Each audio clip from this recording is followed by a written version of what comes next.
औज़ुबिल्लाहिमिनश्शैतानिर्रजीम बिस्मिल्लाहिर्रहमानिर्रहीम। नाज़रीन व सामीन अस्सलामु अलैकुम वरहमतुल्लाहि वबरकातुहू। आप देख रहे हैं यूट्यूब चैनल कलम न्यूज़ और मैं हूं आपका होस्ट इकबालुर रहमान। आज हम एक इंतहाई अहम रूहानी शख्सियत जनाब मोहतरम शेख मोहिउद्दीन इब्न अरबी के हवाले से गुफ्तगू करेंगे। नाज़रीन, आप यकीनन ड्रामा सीरियल अर्तुरुल गाज़ी जो कि तुर्की का बना हुआ है देख रहे होंगे। इस ड्रामे में अर्तुरुल गाज़ी की रहनुमाई करते हुए नूरानी चेहरे वाली शख्सियत इब्न अरबी आप देख रहे होंगे। जब से कलम न्यूज़ का आगाज़ हुआ है, मेरे बहुत से साथी और दोस्त इस बात का इजहार कर चुके हैं कि उन्हें जनाब मोहतरम शेख मोहिउद्दीन इब्न अरबी के बारे में ज़्यादा मालूमात फराहम की जाए। नाज़रीन, इब्न अरबी एक कामिल आलिम दीन और एक इल्मदोज़ शख्सियत थे। नज़रिया तसव्वुफ़ में आपका फ़लसफ़ा वहदतुल वजूद आपकी शोहरत की बुनियाद बना, लेकिन इसी नज़रिए की बुनियाद पर बहुत से उलमा ने आपसे इख्तिलाफ भी किया। नाज़रीन व सामीन, इस अहम मौजू पर बात करने के लिए मैंने मुल्क के मारूफ मौक़िक़ दानिश्वर और आलिम दीन मोहतरम मोहम्मद वसीम रिजवी साहब को दावत दी है। मोहम्मद वसीम रिजवी साहब, मेरी आपसे गुजारिश है कि आप हमारे नाजरीन को इब्न अरबी के हवाले से मुख्तसरन बताएं।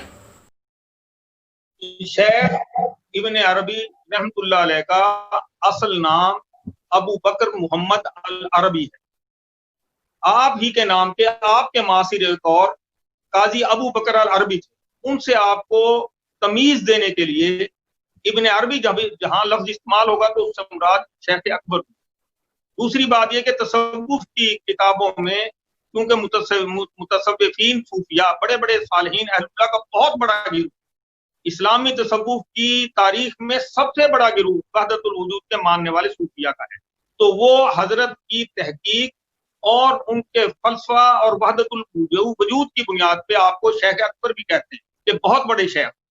तो शेख अकबर आपका दूसरा लक़ब जो है वो मोहिउद्दीन है, यानी आपका पूरा नाम शेख मोहिउद्दीन इब्न अरबी रहमतुल्लाह अलैह है और इस्लामी तारीख में आपको इब्न अरबी के नाम से मौसूम किया जाता है। हाँ, दूसरी बात यह कि मैं पहले एक चीज रह गई थी, वो भी मैं अर्ज कर दूं आपके साथ कि जिक्र खैर में जनाब मोहिउद्दीन अपने शाह वली अल्लाह मुहद्दिस देहलवी रहमतुल्लाह अलैह आपने आपके मुतालिक लिखा कि शेख इब्न अरबी तामुल वक्त बुजुर्गों में से एक थे। तामुल मौक़त बुजुर्गों में से एक थे। ये ऐसे बुजुर्ग होते हैं कि जिन पर रसूलुल्लाह सल्लल्लाहु अलैहि वसल्लम की रहमत साया फिगन होती है।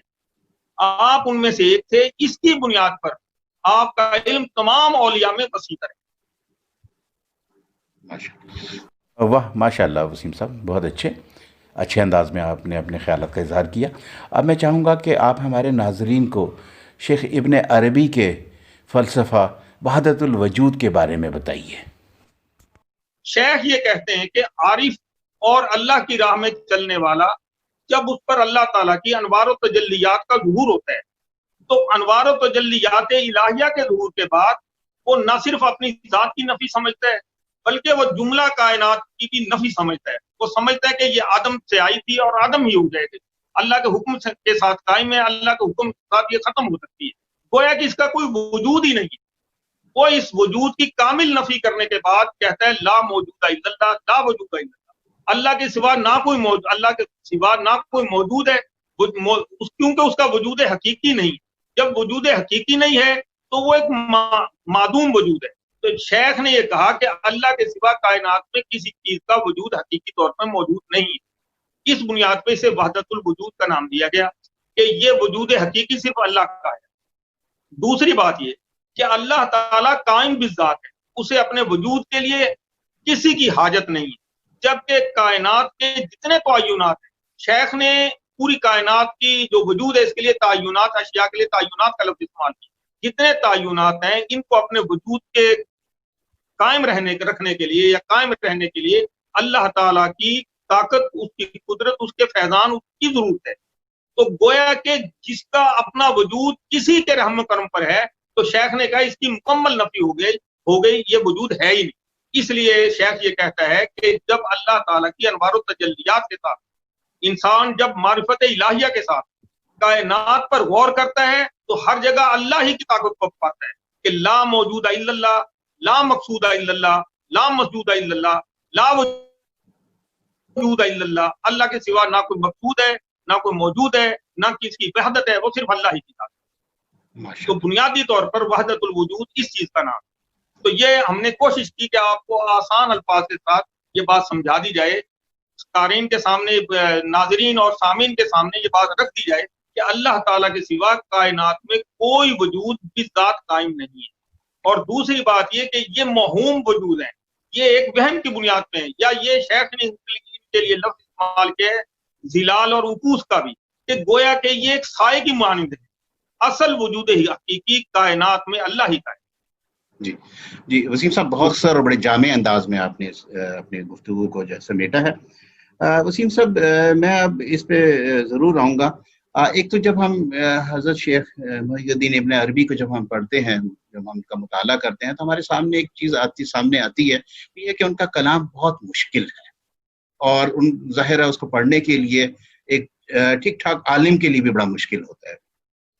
ख़ासतौर पे आपने खुद भी जिक्र किया कि उनकी किताब जो है फसूसुल हिकम और जो उनका फतुहात मकिया जो है वो काफ़ी मशहूर है, और उसके अलावा उनकी तकरीबन 500 से 600 जो कुतब हैं जो कि मुख्तलिफ औकात में शाया हुई हैं।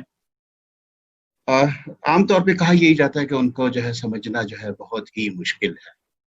तो थोड़ा सा मैं ये चाहूँगा कि अगर आप उनकी जो है, जो जिस तरह से ये है कि हमारे नाजरीन के लिए कि अगर वो उनसे मज़ीद रहनुमाई लेना चाहें और उनसे उनके बारे में मज़ीद जो है पढ़ना चाहें, तो उनकी तसानीफ कहाँ से दस्तयाब हो सकती हैं और कैसे मिल सकते हैं? ख़ास तौर पे उर्दू या अंग्रेज़ी या अरबी तराजुम जो है वो कहाँ कहाँ से दस्तयाब हो सकती है? थोड़ा सा मैं आपसे अर्ज करूं कि शेख की जो 500 कमोबेश 500 के करीब तसानीफ हैं, उनमें से फसूसुल हिक्म और फतुहात मकिया आपकी सबसे मारकतुल आरा किताब है।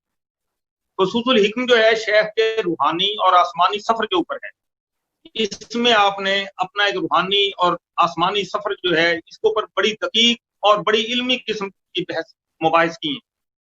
और जहां तक फतुहात मकिया का ताल्लुक है, इसमें आपने वहदतुल वजूद और अंबियाए साबिकीन और अंबिया के अहवाल और इनके मुतल्लिक आपने मुख्तलिफ तनकीहात की हैं।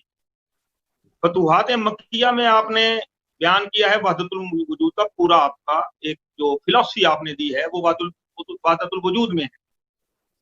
तो ये दो किताबें जो हैं आपकी फसूसुल हिक्म और वहदतुल वजूद, फतुहात मकिया, ये मार्केट में अवेलेबल है।